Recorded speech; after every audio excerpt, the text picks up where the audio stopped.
Coming here live to you this Thursday afternoon. Here we have September 15th, right in the middle of the month, 2022.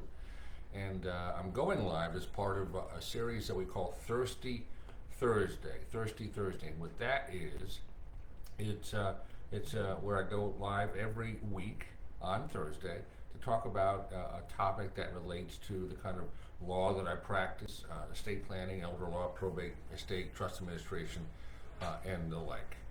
So if you are thirsting for knowledge, you've come to the right place. So today's topic, it has to do with the worst assets to inherit. I've sort of boiled it down to 6 of them, and in previous weeks I've spoken about 3 of them. Today is worst asset number 4 in operating business. Last week I talked about guns as a really a problematic asset to inherit. Today I'm going to talk about an operating business.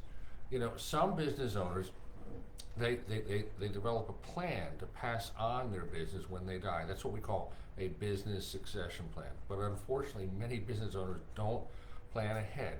Some business owners just assume, well, it'll be easy after I die. The business can be passed on just as easily as passing on a bank account or maybe an investment or a brokerage account.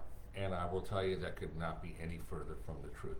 If a plan has not been put in place ahead of time, the business is going to sort of get thrust in the laps of the heirs. And one problem with that is the business may very well lose value fairly quickly and maybe even collapse because now the founder is no longer around to run the business. And even if the heirs sort of seem willing to sort of take over the business, they may not know how to manage the business and they may end up running it into the ground. Now, if family members cannot really realistically be expected to carry on the business, the owner should plan while still alive to sell the business, and that way the owner will be able to provide sort of hands-on help as part of a transition that will be important for the continued success of the business, and that will actually end up maximizing the sale price. So you avoid that whole potential mess after you die. If they're partners in the business, the owners should have a buy-sell agreement, a shareholder agreement, that sort of thing, to address, okay, what happens if one of the partners dies? This is an agreement that's negotiated between the partners, and what it does is it provides for sort of an orderly buyout. And by the way, a lot of times that buyout is funded with life insurance. Life insurance is a wonderful tool that is used to fund a buy-sell agreement where the life insurance is paid out on the death of one of the partners. Now, what if the family members, they do seem willing and able to take over the business? That's not the end of the conversation because it doesn't necessarily avoid conflict, especially where some family members are involved in the business and others are not going to be involved and they'll be passive.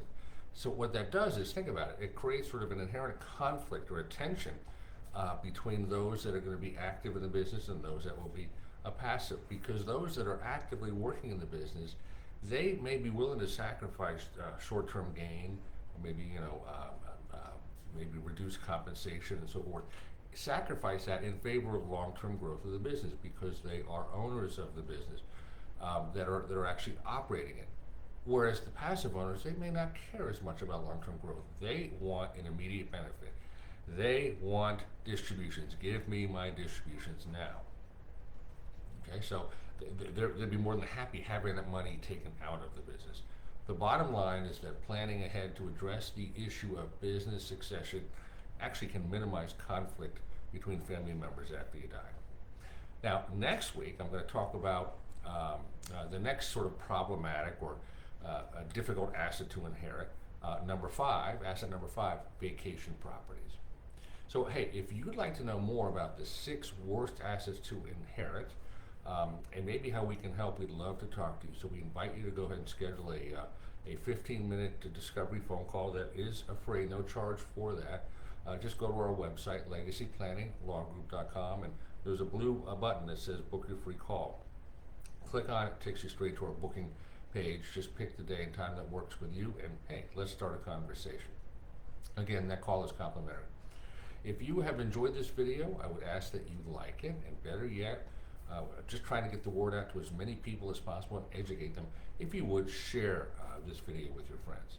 And if you'd like some more information on some other topics that may relate to sort of elder law, estate planning, probate, and so forth, then I invite you to subscribe to our YouTube channel, Legacy Planning Law Group. We have a growing sort of library of YouTube videos. So I hope you have enjoyed this talk, the 6 worst assets to inherit, this being asset number 4 in operating business. I'm going to give another talk next Thursday at about the same time. Again, Facebook Live as part of our Thirsty Thursday series. So as I like to close each one of these by saying, if you're thirsty for knowledge, we will quench your thirst. So Bill O'Leary signing off for now on behalf of everybody here at my office. Go make it a great day and a better world.